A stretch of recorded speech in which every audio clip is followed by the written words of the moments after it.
Hi there, I'm Aileen. 15 years ago, my parents cut me out of their lives, told everyone I walked away, but I didn't. They pushed me out, quietly. They erased my name from the will, faked a DNA test to say I wasn't my mother's daughter, and gave my future to my sister.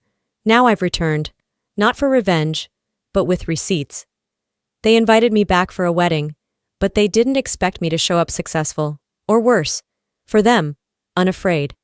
And when I spoke, the whole room fell silent. The envelope was thick, cream-colored, weighty, and so pristine it didn't look like it belonged in my mailbox. No return address, just my initials. A.S. Inked in the kind of handwriting I hadn't seen in over a decade. Elegant, controlled, familiar enough to freeze me mid-step in the hallway of my apartment building. I stood there for a moment, blocking the doorway, groceries hanging from my wrist, my heart not racing, just holding. It wasn't fear. It wasn't curiosity. It was recognition. Like someone whispering my name in a language I'd spent years forgetting. By the time I got inside, I already knew what it was. Not because I'd received anything like it before, but because no one in my family sent anything without a purpose. I set the bag down, peeled the flap back, and there it was, an invitation. Hand-pressed gold trim. Grand Solace Hotel, Seattle. Delphine Shipman and Kenneth Bianchi cordially invite you to their wedding. Delphine, my sister, Kenneth. The man who once looked me in the eye, in front of 6 venture capitalists, and reduced my work to cute potential. That was 2017. I was 28, hungry, pitching a community-based health model for underserved cities.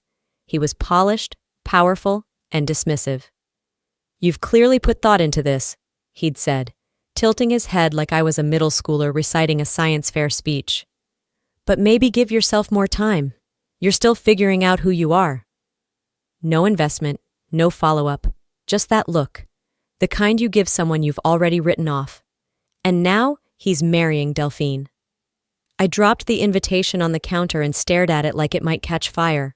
No personal note, no explanation, just a request for my presence, as if the last 15 years hadn't happened, as if I hadn't been cast out of that family like a stain on their perfect white linens. I hadn't heard from them since the day I walked out of our Chicago home with nothing but a duffel bag and a voicemail from my mother telling me not to come back unless I was ready to behave like a real daughter. Whatever that meant. And now this, not an olive branch, not even a breadcrumb. This wasn't forgiveness. It was strategy. They needed me there. For appearances, for optics. Aileen, the forgotten sister, reappearing in the background of some posed wedding photo to sell a fantasy of reconciliation. I picked up the invitation again. Delphine's full name, Dr. Delphine M. Shipman, embossed in cursive.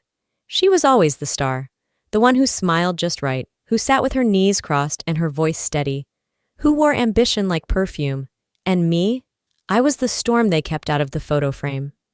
I texted Ethan, my husband. "I'm going." He replied in under 10 seconds. "You sure?" I didn't blink. "Yeah, it's time." I moved to the closet, reached past the everyday blazers and weekend sweaters, and found the dress I hadn't worn yet. Navy silk, sharp neckline, backless, nothing showy, just presence. The kind that walks into a room and silences it without saying a word. By the time the sun dipped behind the skyline, I was still standing there in front of the mirror, barefoot, hair pulled back, holding that envelope like a chess piece. I didn't feel rage. I didn't feel sadness. Just a click. That sound in your gut when you know exactly what they've done. They thought I'd show up and smile. Thought I'd nod politely and pretend everything was healed. But they forgot one thing. I didn't survive them. I outgrew them. I didn't sleep that night. I didn't even try. The dress hung back on its hanger, untouched. I'd laid the envelope down, but it kept pulling my eyes from across the room like a lit cigarette smoldering on a table. I wrapped myself in my robe, moved to my desk, and sat, barefoot, still in control, but with something old stirring inside me. Next to my keyboard sat a chipped blue mug, half full with cold coffee from hours earlier. Beside it, a flash drive with a cracked case, the one I'd carried through 3 apartments and 2 cross-country moves. Most people wouldn't notice it, wouldn't think anything of it. But to me, it was the only thing I'd managed to save from that year. The only proof that once, I built something that mattered. I plugged it in. The folder I hadn't touched in over a decade flickered to life. Before it all fell apart. Inside were lecture notes, datasets, draft models, and one presentation deck titled Nutritional Access Equity. I clicked it open and let the slides scroll on their own. Each chart, each bullet point, each line of logic was mine, and yet none of it carried my name anymore. It started in my second year at the University of Illinois. I was 19, bright, over-caffeinated, running on ambition and ramen noodles. That project, my project, was my heart. I'd spent 6 months developing a community-based nutrition framework using real-world surveys from low-income neighborhoods across Chicago. It was messy, idealistic, maybe even naive, but it was mine. One Friday, Delphine dropped by my dorm unannounced. She said she was checking in, but her tone was too sweet, too rehearsed. She brought takeout and a bottle of wine, sat on my bed like it belonged to her, and asked about my work. I was flattered. Delphine never asked me about anything before unless it involved cleaning up her mess. I showed her everything, my code maps, the logic trees, the way I modeled behavioral change through community kitchens. She leaned forward, smiling wide. "You really did all this?" she said. I thought she meant it. I thought for once she was proud of me. I couldn't have been more wrong. The following week, my files vanished from the shared campus server. I'd backed up most of them, but not the latest version. I remember staring at the blank screen, refreshing it over and over, as if it might magically reappear. Then the email came through the student network. "Congratulations to Delphine Shipman, recipient of the Women in Health Science Award." Attached was a photo of her standing beside the dean, holding a certificate with the title of my project printed in bold. I didn't cry. I just stood there frozen. At the Spring Scholarship Gala, Delphine gave a speech. She wore a soft lavender dress and spoke like she belonged in the world of microphones and applause. "This project was inspired by the invisible struggles in our own communities," she said. "We don't need to reinvent nutrition. We just need to make it reachable." My words, line for line. I sat 3 rows back with a plastic name tag that read, "Volunteer." Our parents stood near the front, clapping like they'd raised a savior. My mother leaned in toward me, voice clipped. "She just works harder than you, honey. Maybe take notes." I didn't respond. What was there to say? From that point on, I began to unravel quietly. A month later, a post appeared on the student blog, anonymous, titled "The Real Aileen Shipman." It painted me as manipulative, dishonest, a compulsive victim. Said I'd faked projects before, that I didn't belong in the program. There was no author, of course, but the tone, the phrases, the timing, I knew. Delphine didn't just take the spotlight, she burned down the stage behind her. After that, my email dried up. Classmates stopped replying to project threads. A professor pulled me aside and said gently, "You may be right, Aileen, but right doesn't always win. Perception does." I nearly dropped out that semester, but I didn't. I buried myself in work, rebuilt my model from scratch, took night shifts at the hospital cafeteria to pay tuition, alone, without applause, without credit. Now, 15 years later, that blog post is still up, still searchable, still poisoning the well. I took a screenshot, saved it under a new folder, receipts. Then I reopened my original research file and sat with it, not to grieve, not this time, but to remember what they built on top of me. Not just a lie, but a career, a reputation, a public image that never belonged to her. She didn't just plagiarize a project, she rewrote my role in the world. The glow of the screen still lingered on my retinas, even after I shut the laptop. I sat there, unmoving, until the shadows in the apartment had shifted from indigo to black, broken only by the blinking streetlight outside my window.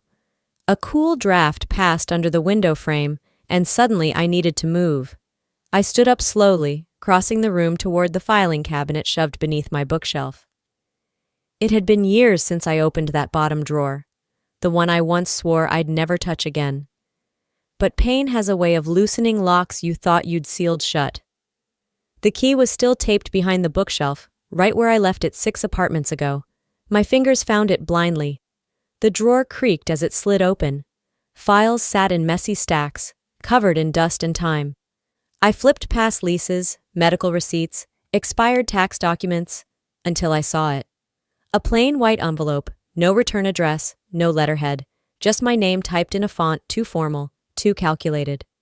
I remembered the day it arrived, spring 2010. I was back home from school, waiting to hear from the estate attorney after my grandfather passed. Instead of condolences, I received paperwork. Inside the envelope was a copy of his revised will, dated just 2 months prior, and my name was gone. Cleanly, like it had never belonged there in the first place. Clipped to the back of the will was something worse, a DNA test. I hadn't touched it since. Now I unfolded it with a steadier hand than I expected. It read, "Maternal match inconclusive." The test listed Maureen Shipman as the alleged mother, my mother, except, according to this document, there wasn't enough genetic evidence to prove we were related. At 19, it wrecked me. I believed it. Why wouldn't I? It was printed. It had lab logos. It was official looking in the way lies sometimes are. But now I saw the holes immediately. The lab was called Pacific Diagnostics, a name I hadn't thought about in years. I pulled out my phone and ran a quick search. Closed in 2016, no corporate listing, no phone number. Nothing but a fraud scandal article buried on page 4 of the search results. "Shell Lab," I muttered and texted Ethan. "Need your help tracing an old clinic. Possible wire fraud." He replied within minutes. "You finally opened the drawer, didn't you? I'll start digging." By midnight, he sent me a link to archived financial records. There it was, plain as day. A $4,800 payment from Maureen Shipman to a numbered P.O. box registered under a Nevada address, 2 weeks before the DNA test was issued. So no, it wasn't just a cut from the will. It was a deletion. They didn't just disown me. They orchestrated my erasure. I sat down, knees pulled up to my chest, the DNA report resting in my lap. The rage didn't come yet. Just a cold, expanding clarity. It felt like staring at my reflection and realizing it wasn't a mirror at all. Just another window they'd painted black from the other side. As I sat with that truth, I reopened my browser and returned to the student blog, the one that had never been taken down. I typed the title into the search bar. The Real Aileen, Liar, Thief, Victim. There it was. Anonymous, sharp, full of bite without any proof. It didn't need proof. It just needed to sound believable. "You know how she is," one line read. "Always playing the wounded bird to get sympathy." A phrase Delphine used once in an interview, word for word. That passive-aggressive, Midwestern-taught poison. Polite on the surface, lethal underneath. Of course it was her. She couldn't confront me directly, so she killed my reputation in whispers. And people believed it. Because they wanted to. Because it was easier to doubt a woman without power than one with a press kit and a polished smile. As I compared the post's date with the one on the DNA file and the estate paperwork, something sickening clicked. All within the same 3-month window. The will, the blog, the test. It wasn't a coincidence. It was choreography. One aimed at making sure I wouldn't just be dismissed. I'd be discredited. Because what's easier than cutting someone out of your life? Making sure no one asks where they went. Now they want me back, to pose for photos, to smile in press releases, to be proof that time heals. But they didn't invite me because they missed me. They invited me because they need me to stay quiet. I traced the edge of the envelope, now creased and softened by time. Then I picked up my phone and began recording, my voice calm. "This is for record, 2010, altered will, same quarter, falsified DNA, anonymous blog post, linguistic match to Delphine, conclusion, pattern confirmed, erasure was intentional." I paused, then added one more line. "This time I'll be the one writing the narrative." I didn't tell Ethan where I was going. He'd ask questions I didn't want to answer yet, not until I was sure. I just said, "It's something I need to do alone," and booked a one-way to Chicago. It was still dark when I left San Francisco. By the time the plane touched down in Illinois, the sky was streaked with pale sunlight, barely warming the sidewalks downtown. The city hadn't changed much. It still smelled like early morning exhaust and damp stone after a late summer rain. Familiar, but no longer mine. I didn't go home. I didn't even look toward the old neighborhood. Instead, I took a rideshare straight to a modest corner office in the West Loop. I'd called ahead, booked a generic document consultation under my maiden name. I didn't want to give anyone a reason to cancel. When I stepped into the lobby, the woman behind the desk barely looked up. "Mr. Penn will be with you shortly," she said. Penn. His full name was Julian Penn. Back then, he was a junior associate, green, bookish, uncomfortable in expensive shoes. I remembered him because he was the only person in that stuffy estate meeting who looked at me like I was human. 10 minutes later, he opened the door himself. He paused when he saw me. No handshake, no smile, just a quiet, resigned exhale. "Aileen," he said softly, "it's been a long time." We sat in a tiny conference room with a window that faced a brick wall. He didn't ask why I was there. Maybe he already knew. I slid 2 documents across the table, the revised will and the DNA test, both printed cleanly, both dated and notarized. I waited. He didn't touch them. "You knew," I said. "Didn't you?" His jaw tightened. He stared down at his hands, thumbs pressed together like a man bracing for confession. "I was 26, just got promoted to junior partner. That file? It didn't feel right. I flagged it. I asked questions." I leaned in, voice calm. "And then?" "They told me it was a family matter. Said I was overstepping. 2 days later, I was pulled off the case." "You were my last legal defense," I said, my voice now razor thin. "And they bought your silence for the price of a title." He flinched, but didn't argue. I watched him sit with the guilt, let it steep. I wasn't here to punish him, not really, but he needed to feel what I'd felt all these years, overlooked, overruled, erased. "I had no power then," he finally said. "But you do now," I replied. Silence filled the room like fog until he reached for the papers at last.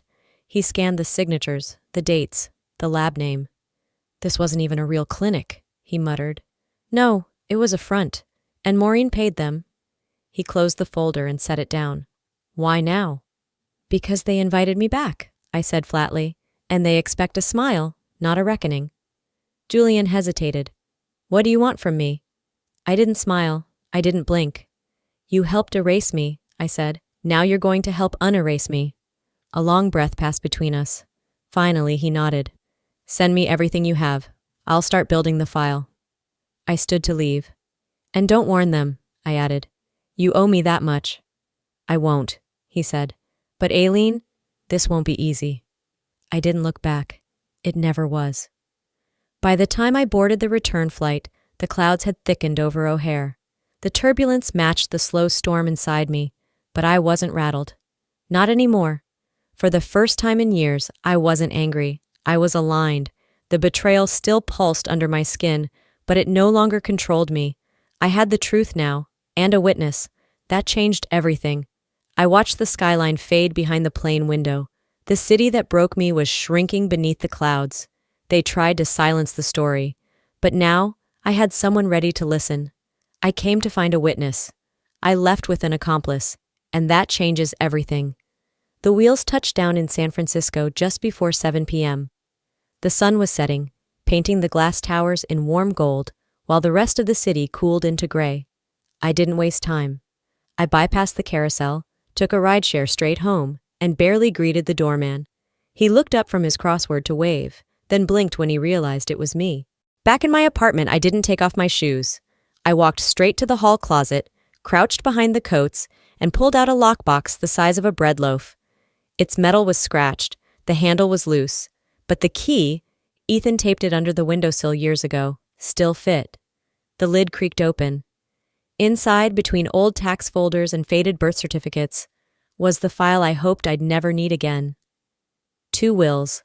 One dated spring 2009. One dated fall 2010. I laid them side by side on my desk.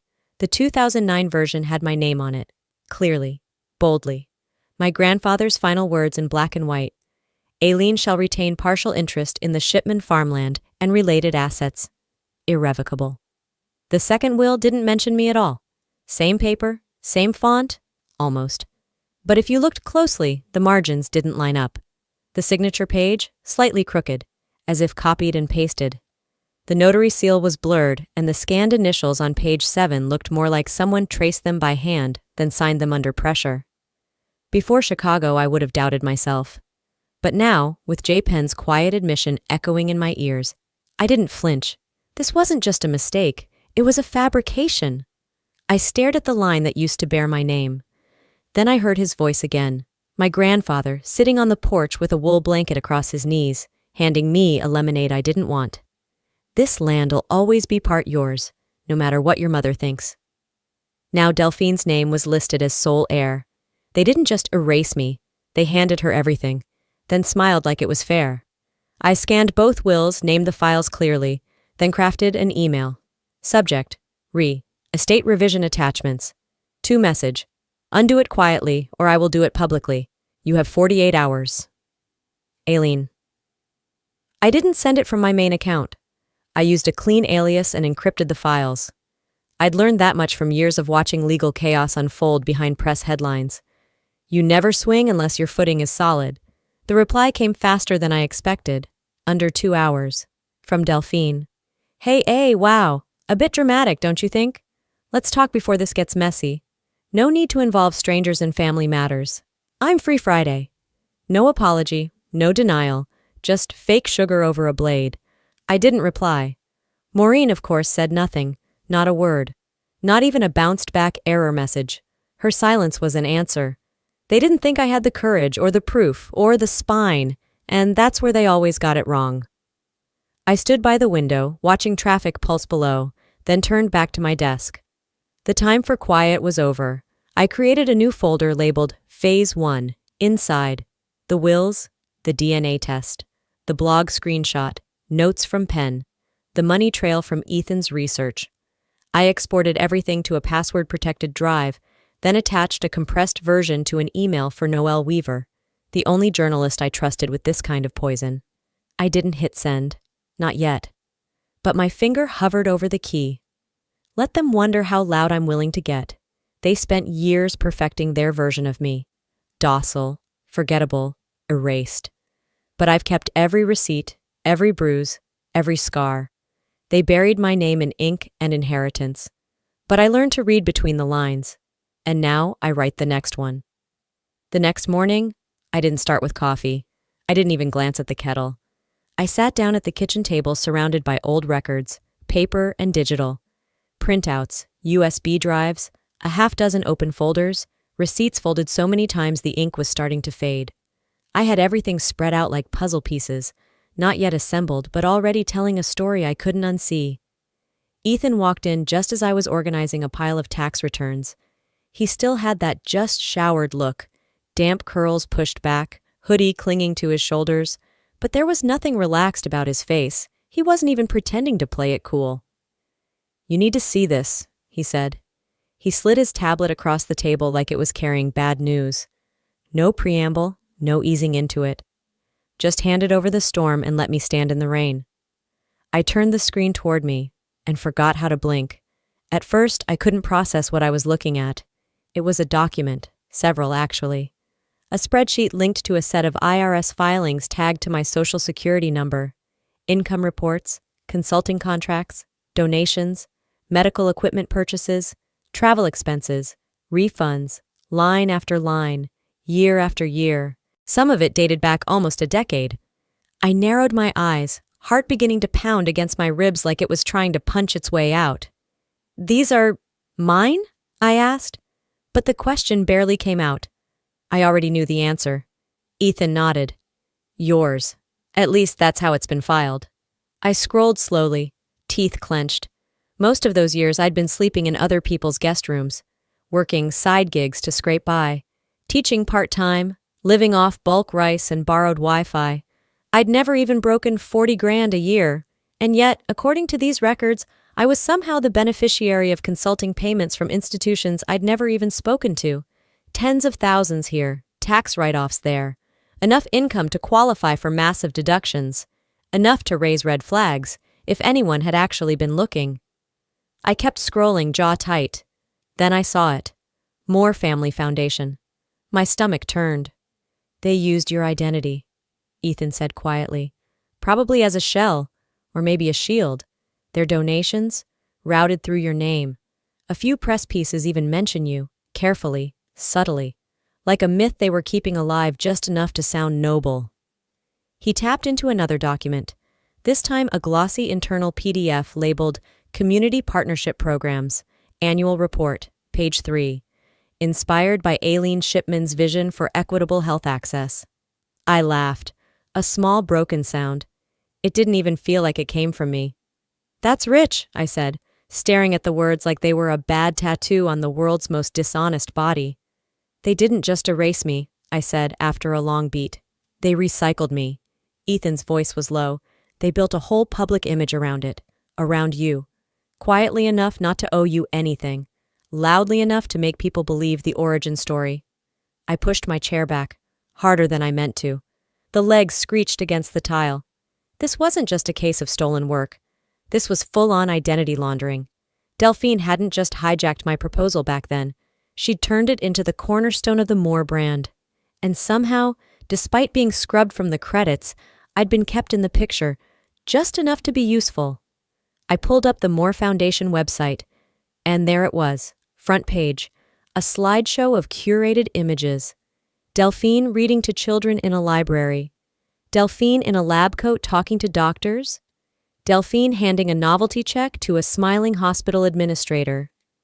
Beneath it all, a clean minimalist caption, rooted in Aileen Shipman's passion for change. Click. I went to the About Us tab, and there it was again. Another lie. A fabricated quote slapped under a sepia-toned photo of a stethoscope. Health should be a right, not a privilege. Aileen S. They gave me a damn tagline. They turned me into a mission statement. I let the mouse fall from my hand and stared at the screen, every nerve buzzing like I'd touched a live wire. It's not just fraud anymore, I said. It's branding. They turned me into a damn logo. Ethan didn't say anything. He didn't need to. The silence in the room was thick enough to be its own witness. I opened a new folder on my desktop and titled it Truth Packet. Into it, I dragged every file I had. IRS records with my SSN and fabricated income screenshots of the Moore Foundation's website, front page and about section. My original research proposal, timestamped, backed up, and notarized from years ago. The two conflicting wills. The DNA report that shattered their narrative. The blog post that tried to discredit me. J. Penn's notes and emails. He'd been digging too. Once everything was inside, I copied it all to an external drive. Then uploaded it to 3 separate cloud accounts under different aliases, passwords that even I had to write down. I wasn't going to lose the truth again. Then I opened my email. To Noel Byrne. Subject, the family store you didn't know. Attachments, evidence, confidential. Body, this isn't about revenge, it's about correction. You asked me once if I'd ever go on the record. This is me going on the record. I hit send before I could think twice. Ethan walked over and rested his hands gently on my shoulders. You okay? I didn't pretend. No. He didn't push, but I was calm, more than calm. I felt clear, like some old fog had finally lifted, and I could see everything for what it really was. I'm not trying to ruin them, I said. I'm just going to make sure they can't keep lying. Because that's what they'd done, rewritten history in real time, buried the facts, polished the lie. Left just enough of me in the narrative to keep their story airtight, but now I had every piece of the truth, and they'd used my name to cover their empire. Now I'd use it to take the mask off, and this time, they wouldn't get to write the ending. Seattle was gray when I landed. Typical, but it felt different this time, like the city had been holding its breath for years, waiting for me to return not as a guest, but as a disruption. I didn't check in with anyone. No texts, no announcements, no social media post. Just me and the quiet thunder rolling under my ribs. The wedding was still 3 days away, but the war had already started, and the first blow came faster than expected. I was reviewing financial statements in my hotel room when my inbox pinged. Subject line, Urgent Mental Health Record Notification. I frowned, opened it. Inside was an email from a hospital admin I didn't know, flagged confidential. Someone had submitted a request to access mental health history related to Aileen Shipman, citing public concern for recent erratic behavior and past incidents involving manic episodes. Attached was a PDF of a psychological assessment, dated 2009, signed by a psychiatrist who, upon quick search, had lost their license in 2015. I stared at the line under diagnosis. Possible bipolar 2. Follow-up recommended. My hand didn't shake. Instead, I laughed once. Low and bitter. Of course they'd try this. I picked up my phone and called Ethan. They're going for mental health smears now, I said. It's classic. Quiet, legalish, and absolutely them. Maureen? He asked. Too strategic. Delphine. He didn't argue. The evaluation was fake, sloppy, but dangerous enough to seed doubt, the kind of thing no one questions out loud but whispers behind closed doors. I called my attorney, flagged it to the Bar Association, and sent it to Noelle with the note, "They're panicking." Then I turned off my laptop, because another email had just arrived. Anonymous sender. Subject, "She wasn't supposed to be there." No body text, just an attachment. I opened it. It was a redacted hospital report from a children's clinic in Seattle, 2013.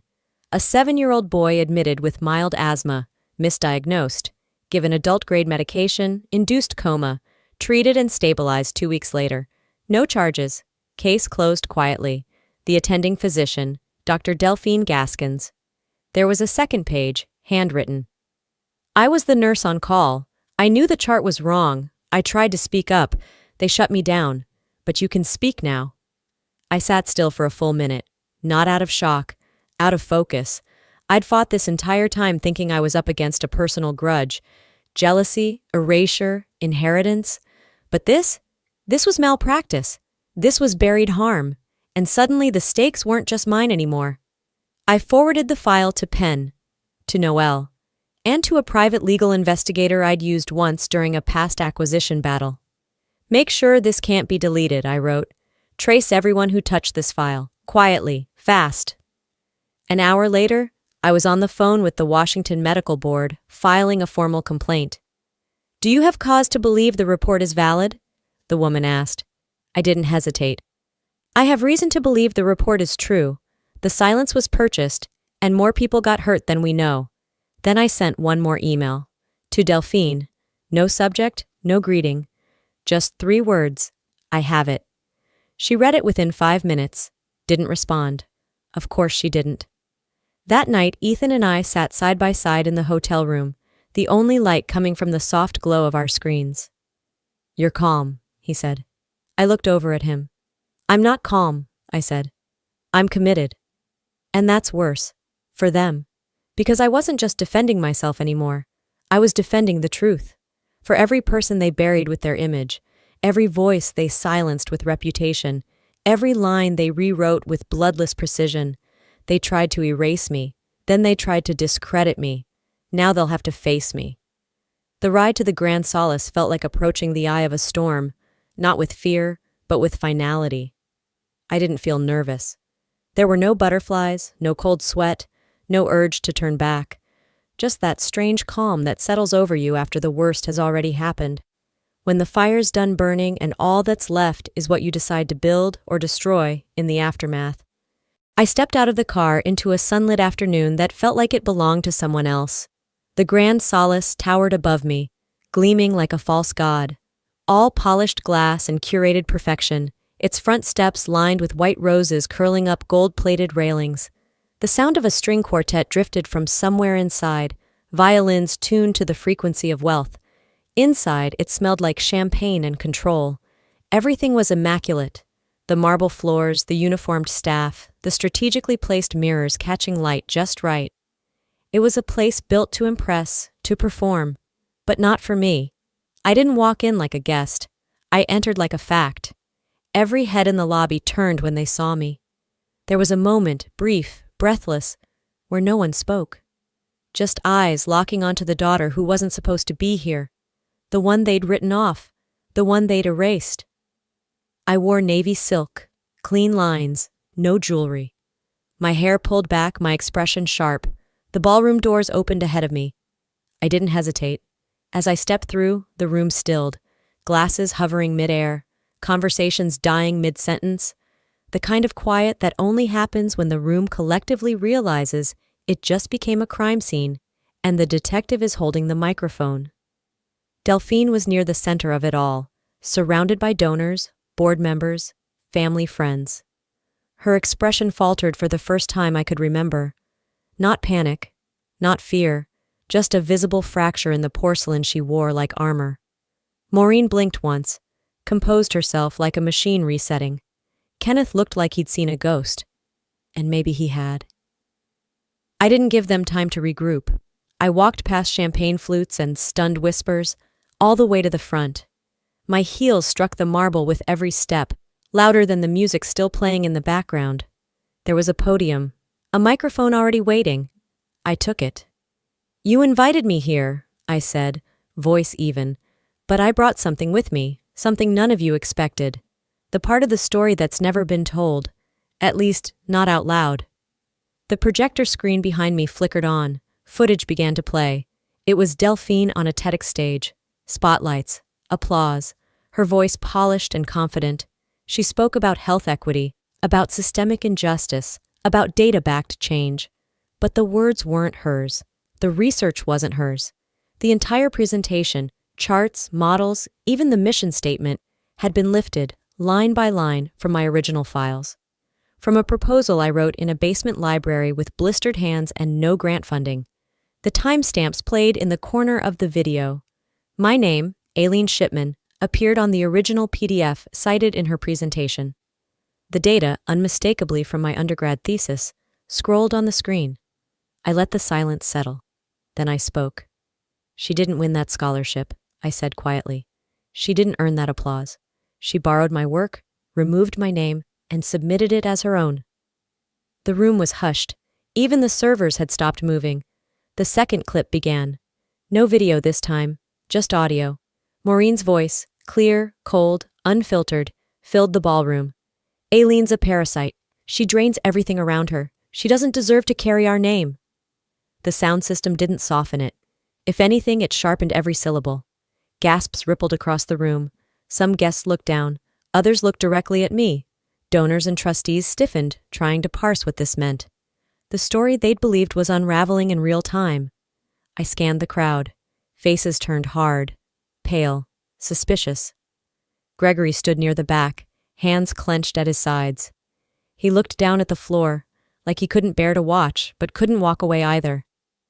Delphine stepped forward, her voice uncertain. "Aileen, this isn't the place. This isn't the time," I cut in. "You've had 15 years. Kenneth shifted beside her. He looked at her like he was seeing her for the first time, like the room had relit her from a new angle. "You used me," he murmured. "You used all of us." Maureen started toward the stage, her expression unreadable. Calm, but something coiled beneath it. I lifted a folder into view. "This contains documentation of financial misconduct connected to the Moore Foundation," I said clearly.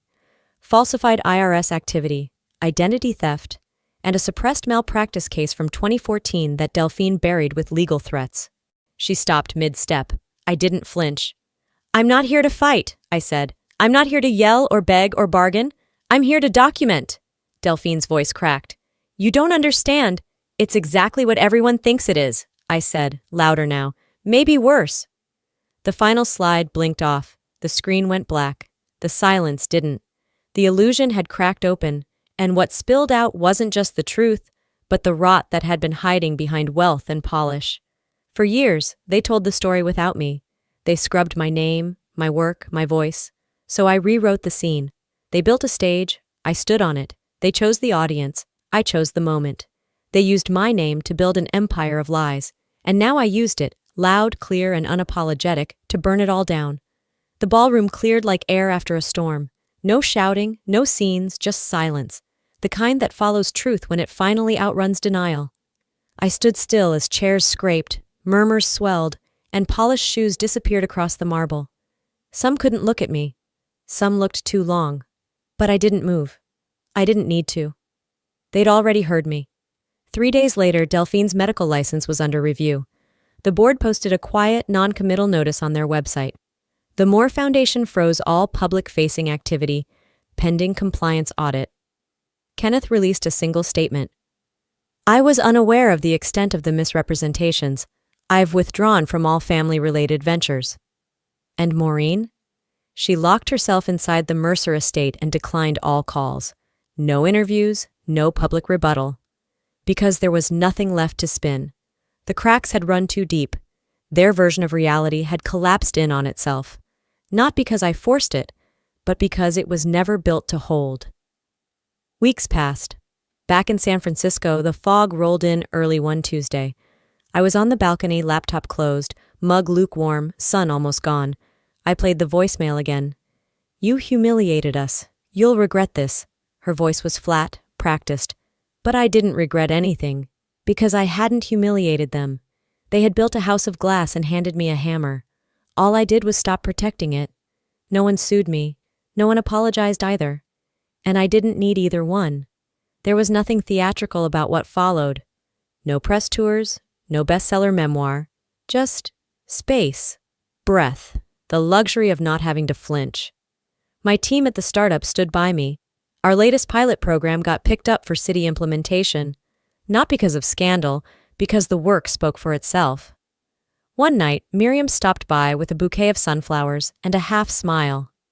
"You're still here," she said, pressing the stems into my arms. "I am," I answered. "Still here, and still me." Ethan grilled dinner on the rooftop. We talked about nothing, about everything, about maybe getting out of town for a bit. Just us. I slept better, laughed louder, stopped bracing for the next hit. I never responded to Maureen's voicemail. Never answered Delphine's PR rep. Let them spin in silence. They never said sorry.